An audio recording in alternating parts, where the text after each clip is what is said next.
Mas depois o xerife, voltando, a questão é essa, veio o Mijadra. Mijadra é aquele nome, né, do prato árabe e tal. Sim. Muitas pessoas se confundem, na verdade é um nome, até já citei isso em outro papo, que sempre eu mostro, tem um amigo, Rafael Calça, roteirista também de quadrinho, né, eu sempre mostro para ele, depois eu escrevo a história, eu sempre mando para ele e tal, a gente troca ideia, e uma das coisas que ele falou, cara, esse nome, entendi, mas as pessoas sabem o que bosta de nome.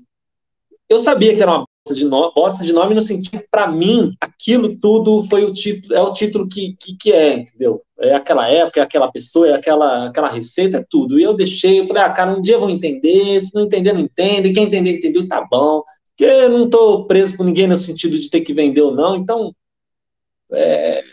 mais artístico nesse sentido, né? Uma coisa que eu ia te perguntar, que eu não vi Sim. não vi você falando em outros canais e entrevistas, mas eu saquei, eu peguei muitas referências aqui. Você fez ela inteira aquarelada, né? Não, aquarela não, é guache, né? Guache. E aí, tem muita coisa que eu tô tentando achar aqui na página, porque para mim tem muita referência a quadros e obras de pintura, que eu não sei se é proposital, ou se é só aquela coisa de, pô, a HQ se passa do lado do MASP e eu tô influenciado por obras do MASP. Porque tem uma cena aqui que eu falei, cara, será que ele tava tentando fazer uma homenagem ao Abaporu da Tarsila? Na outra tem aquele quarto de...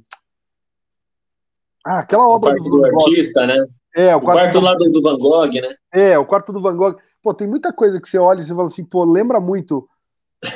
É o nome da cidade, né? Pode ser. Quarto em não sei das quantas. E eu falei, quanto disso é consciente, é proposital, ou é só uma coincidência? Tem uma hora que você tá ali na Paulista que você faz a lua, do Viagem à Lua do Jorge Méliès, né? Então, Do Méliès, sim. Ou será sim. que é do Tonight Tonight Smashing Pumpkins, né? Pois é, né? Já visitado, né? Eu falei, então, Não, verdade. queria que você falasse um pouco sobre essas influências todas que você coloca na obra, cara. Assim, bom, boto muita influência, mas não de pintura, cara. Nenhuma, só o Méliès, que não é pintura, é cinema, né? A lua com o foguetinho no olho, eu botei sim.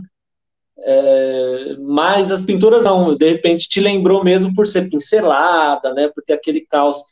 Eu não sou um grande estudioso de arte, eu não conheço muitos nomes. Eu fiz uma faculdade de um ano só, era rádio, TV e comunicação, aí tinha umas aulas de arte, eu peguei alguma coisa, mas nunca fui. Nem sabia que eu ia pintar, hoje em dia eu pinto à mão, né? Eu uso guache, eu faço retratos e tal, nunca imaginei.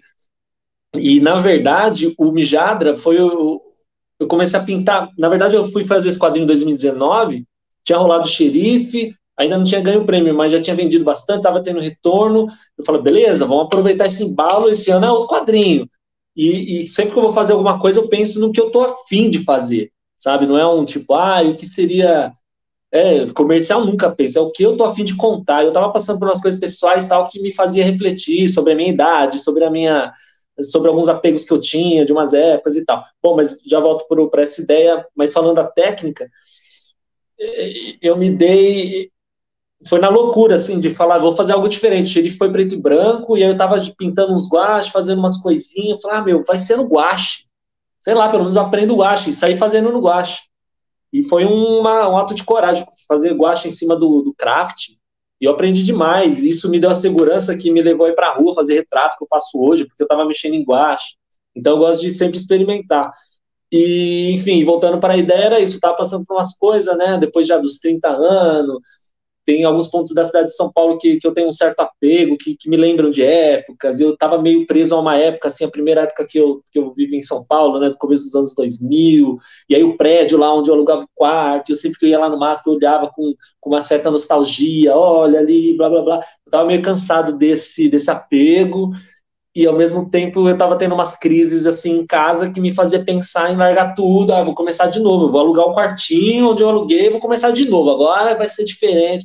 E é uma bobagem, né, porque as coisas mudaram e tal, inclusive na vida real o Azani, que chamava Aziz, morreu em 2016. Um dia eu fui lá visitar ele do nada, o cara falou, não, já morreu. Eu falei, cara, demorou para eu vir visitar, sacanagem. Mas enfim, então eu estava passando por umas coisas pessoais que me dava essa ideia, e eu falei, pô, eu gostaria de ver um filme sobre isso, sabe? E assim, essa sinopse. O cara com umas crises em casa, de casamento, tá se divorciando, e ele vai voltar a alugar o quartinho que ele alugava, só que os tempos mudaram, e ele é um ex-VJ da MTV, hoje em dia a MTV, quem quer MTV, o que é VJ, ninguém mais lembra. Então é essa sensação de que um dia o cara teve uma importância, um dia os sonhos deles eram fortes, um dia isso passou, beleza, por mais que ele tenha conseguido algumas coisas, estão cagando, o mundo andou, e é isso aí, cara. E tem um moleque que é youtuber, que é mais famoso que você, e aí vem essa coisa da nossa sombra, essa coisa que a gente sente que é escroto, sei lá, uma inveja, né?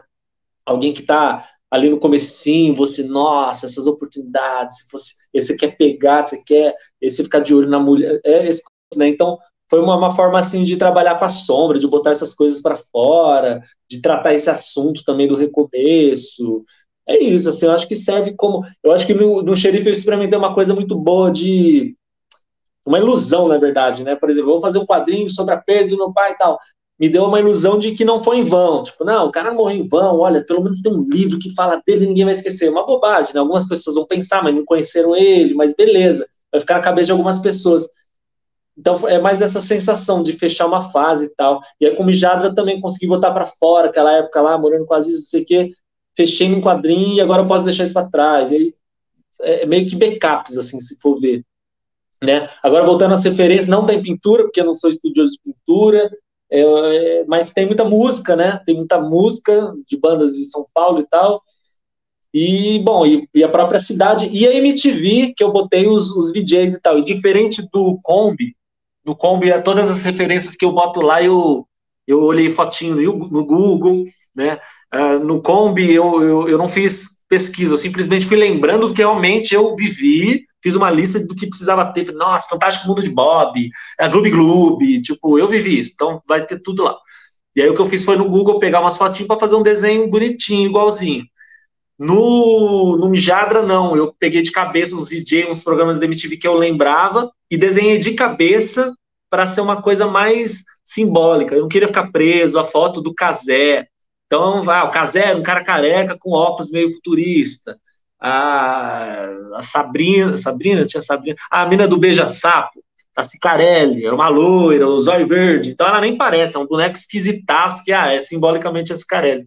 Então, foi isso, assim, essa foi a diferença. Então tem referência da MTV, muita, e música, e a cidade de São Paulo, né? Os pedaços ali que eu vivi, eu vivo, e, enfim, isso foi gostoso de fazer.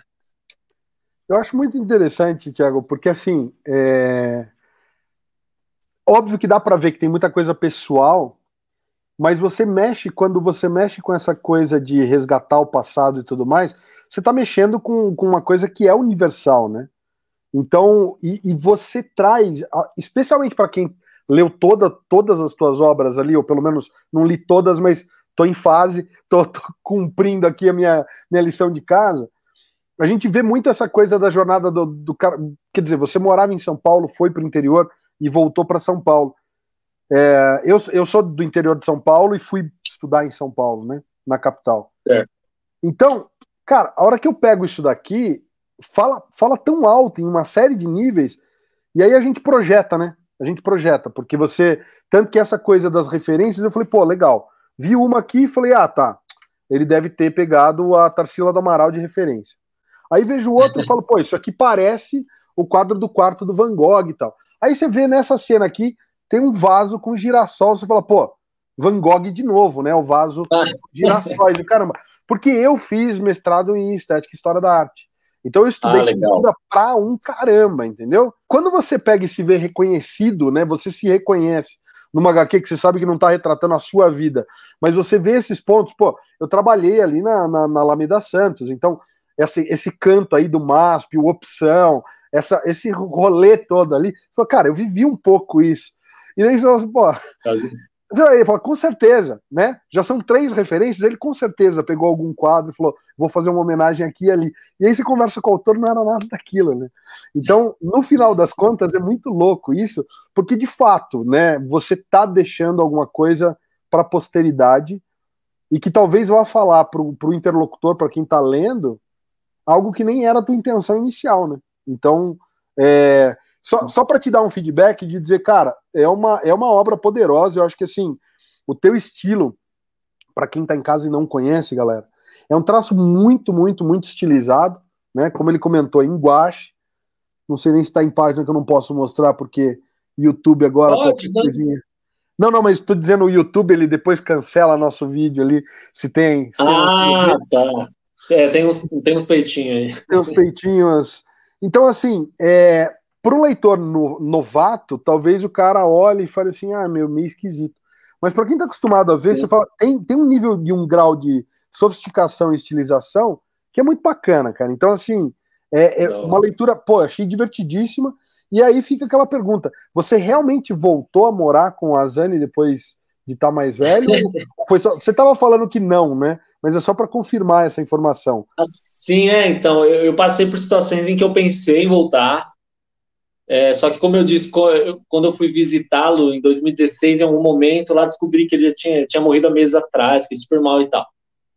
Só que meus problemas continuaram depois da morte dele. E aí o que aconteceu de verdade, que eu botei até no Mijadra, foi o seguinte: em algum momento que eu saí de casa e a gente falou, acabou, que não foi o acabar oficial, foi um dos ensaios. Não, acabou, então vamos separar. O que eu fiz, cara, foi eu ia alugar um quarto num apartamento de uns caras jovens, assim, bem mais jovens que eu, mais de 10 anos mais novo.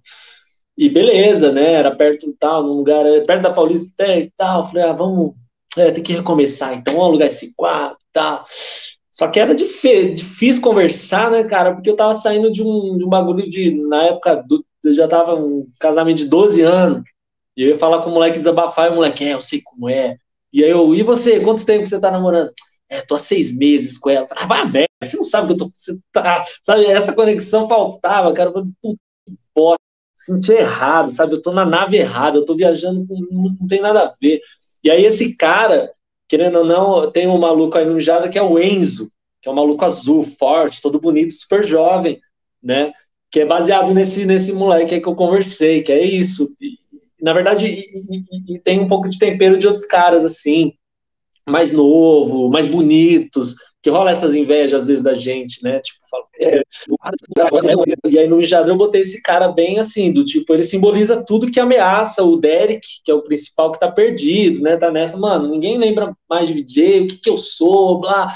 E do nada tem um moleque jovem, forte, bonito, com tudo pela frente, mais famoso que ele, já começando a ficar famosão youtuber, blá. E é isso, e aí simbolizou isso, tudo que o cara, que seria uma ameaça pro cara, que o cara invejaria, né? Então eu botei esse moleque nesse personagem. Então foi esse passo que eu dei. Eu cheguei a sair, essa coisa da bike, eu ando muito de bike também. Uma vez que eu saí brigado de casa, eu saí pedalando, fui morar num hostel alguns dias e saí pedalando sem nada, assim, só eu, acho que eu peguei uma jaqueta que eu gostava e eu ia bike. E aí eu fui botando essas coisas. E o legal é quando você trabalha, constrói um personagem, que você muda o nome, muda a aparência, você tem uma liberdade até de botar umas coisas que não são tão suas, porque é uma liberdade poética, né? Agora, quando você se desenha, como eu já fiz, em 2 livros, aí você está assumindo, tipo, esse sou eu, né? Apesar do outro, eu assumo toda a sombra que tem ali, tem aqui também. E eu acho que isso que é interessante. Eu gosto disso, se eu estou consumindo alguma coisa, de saber que tem do cara ali. Tipo o Bukowski, que eu adoro, o Charles Bukowski, que o personagem dele, até quando ele assina como Henry Chinaski, é ele, né? E aí você vê quando tem o cara ali mesmo, era ele ali no bar, era ele ali batendo a cabeça, sei lá, fica mais interessante, né, por assim dizer. Se você curtiu esse vídeo, não esquece de conferir a entrevista completa aqui no Sobrecapa, galera. Valeu!